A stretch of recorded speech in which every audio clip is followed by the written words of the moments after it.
चुनाव की तैयारी है। अपने साथियों के साथ बैठ कर के आज तय करेंगे कौन किस क्षेत्र में जाएगा, कौन प्रचार का काम करेगा, कौन मतदाताओं को उसको देखेगा, कौन किस जोन में रहेगा। हमने सेक्टर, जोन, बूथ ये बनाए हैं। तो पहले विधानसभा अध्यक्ष है, ब्लॉक सभा अध्यक्ष है, फिर जोन है, जोन सभा अध्यक्ष, फिर सेक्टर में अध्यक्ष है और फिर बूथ अध्यक्ष है। उन सबका सम्मेलन था, आम आदमियों का सम्मेलन नहीं था। इन्हें बैठ करके इनसे बात करेंगे और वो तालमेल बन जा कांग्रेस के साथियों के साथ और आम आदमी पार्टी के साथियों के साथ, आजाद समाज पार्टी के साथियों के साथ, वो तालमेल बनाने का समय। लगातार आप क्षेत्र में जा रहे हैं, कैसा माहौल है, क्या लगता है? देखो भाई, ऐसा है, अगर 2019 के चुनाव का आधार बना करके देखें तो आप सहमत होंगे, जो तबके 2019 में भारतीय जनता पार्टी के साथ थे वो हो सके भाजपा में साथ हो, पर वो इस उम्मीदवार के साथ नहीं है। व्यक्तिगत रूप से उनको अपमानित करके, कश्यप हो, सैनी हो, पाल हो, प्रजापति हो, त्यागी हो, ठाकुर हो, ब्राह्मण हो, राजपूत हो, रवा राजपूत हो, गुर्जर समाज हो, पंजाबी समाज हो, इन सब में कहीं ना कहीं टूट है। बहस हो सकती है कितनी टूट है, पर ये नहीं कह सकते कि अब एक मुस्लिम के साथ है। और मेरा ये मानना है कि इन समाज में कम से कम, मैं नाम नहीं लेना चाहता, जो 5 लाख वोट के समाज है, 5 ही समाज है, उन समाजों में, जहाँ हम त्यागी और ब्राह्मण को एक समाज मानते हैं, उन समाजों में हम निश्चित रूप से 70% रहेंगे, ये 30% पे निपट जाएंगे। जब दिया बुझता है तो बड़ा बब करता है, वो ये लोग कर रहे हैं। ये घटिया स्तर पर आ गए। आपकी मानसिकता क्या है? जब थोड़ा सा दबाव पड़ेगा तो आप अपने असली रूप में आ जाए। हम राजनीतिक लोग हैं, हमने 2009 का चुनाव लड़ा, आपने देखा कहीं वोट नहीं थी, पर कभी संयम भी नहीं खोया, असंयमित नहीं हुए।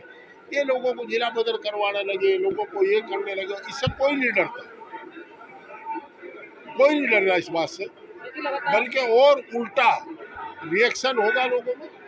और हम लोग, हमारा साथी ना डरेगा, और डरेगा जब हम मर जाएंगे, हम आगे खड़े रहेंगे, यो एक कहेगा हम 2 कहेंगे। तो देखिए, यहाँ से तो अहंकार बनाम स्वाभिमान, ईमानदारी बनाम बेईमानी, ये एक चुनाव है। देखिए, लगातार आपके बयान आते हैं कि सुबह 8 बजे जो है वाले इंतजार जाएंगे, और फिर आता है कि पटवारी भी फोन नहीं उठाएगा, इस तरीके के बयान। नहीं, आपने मेरे बयान सुना नहीं, आप जोर से सुनो। मैंने कहा था उस समय कि अगर लोकदल का गठबंधन बना रहा और यूनियन का सहयोग रहा, अब गठबंधन जो लोकदल का आज की तारीख में नहीं, हम लोगों को दुख है उसके जाने का, पर चरण सिंह वादी लोग आज भी हमारे साथ हैं, अजीत सिंह वादी लोग हमारे साथ हैं। पता नहीं क्या परिस्थिति रही, किस परिस्थिति में रही,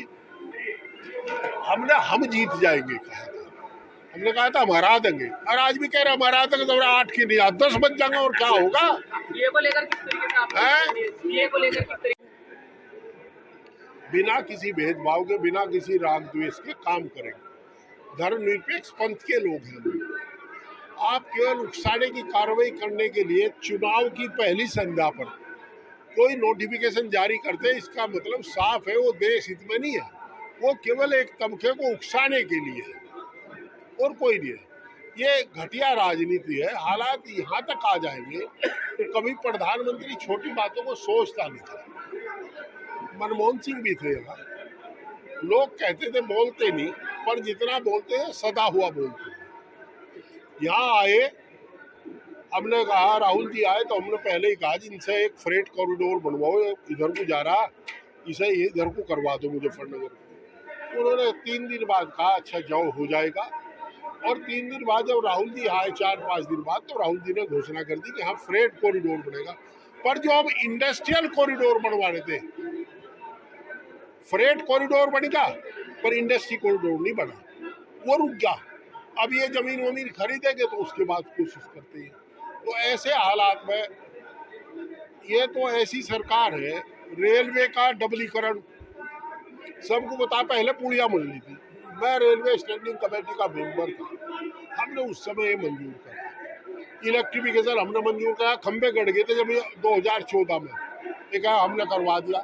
इनकी डेट ऑफ सैंक्शन बता दो। ये मॉडल स्टेशन जब हमने घोषित कराए और RK सिंह इसके चेयरमैन थे रेलवे बोर्ड के, तो ऐसे हालात हैं जो इन्हीं का उद्घाटन कर रहे हैं जो हमारे टाइम के सैंक्शन है। हम लोग काम को सलाम वाले लोग हैं और भाई हम लोगों को सम्मान देंगे। अब देखिए लोकल बॉडीज में पर्चे चले जा, कोऑपरेटिव में पर्चे सब खारिज हुआ, सबको अधिकार नहीं है चुनाव लड़ने का। लोकतांत्रिक व्यवस्था है। नगर पालिका में कल बुढ़ाने में बता रहे थे मुझे कि इन्होंने चिट्ठी लिख कर भेज दी है ये सड़क इंक्लूड की जा, फिर बोर्ड काहे के लिए है? जो चुना हुआ बोर्ड है नगर पर उसका क्या वजूद रहेगा? ऐसे हालात।